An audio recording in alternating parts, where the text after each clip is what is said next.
একঘেয়ে নিরামিষ পনির খেয়ে কি বোর হয়ে গেছো?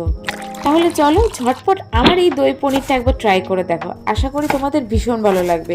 তাহলে চলো শুরু করি। প্রথমে 500 গ্রাম পনির নিয়ে এইভাবে বড় বড় টুকরো করে কেটে জলে একবার ধুয়ে নেবে। এরপর চলো একটা বাটা মশলা বানিয়ে নিই। এর জন্য লাগবে আদা কুচি, কয়েকটা কাঁচা লঙ্কা, কাজু বাদাম ও কিশমিশ। তারপর সামান্য জল দিয়ে ভালোভাবে স্মুথ একটা পেস্ট বানিয়ে নেব। এরপর কড়াইতে বেশ কিছুটা তেল গরম করে তাতে সামান্য নুন দিয়ে টুকরো করে কেটে রাখা পনির দিয়ে হালকা করে ভেজে নিতে হবে। এরপর ওই তেলে বেটে রাখা মশলাটা দিয়ে 2 মিনিট ভালোভাবে নেড়ে তাতে 1 চা চামচ জিরের গুঁড়ো, 1 চা চামচ ধনের গুঁড়ো, 1 চা চামচ লঙ্কার গুঁড়ো ও স্বাদ মতো নুন ও 2 চা চামচ চিনি দিয়ে সামান্য জল দিয়ে ভালোভাবে নেড়ে 10 থেকে 15 মিনিটের জন্য কষিয়ে নিতে হবে। এরপর ঢাকা খুলে 50 গ্রাম ফ্যাটানো টক দই দিয়ে ভালোভাবে কষিয়ে নিই। তাতে আবার একটু গরম জল দিয়ে ভেজে রাখা পনিরগুলো দিয়ে 10 থেকে 15 মিনিটের জন্য ঢেকে রাখতে হবে। আচ্ছা, এখানে একটা কথা, আমি কিন্তু দইটা অফ ক্যামেরা দিয়ে দিয়েছিলাম, তোমরা কিন্তু প্লিজ একটু অ্যাডজাস্ট করে নিও। এরপর ঘি আর গরম মশলা দিয়ে নামিয়ে নিলে দই পনির জাস্ট রেডি।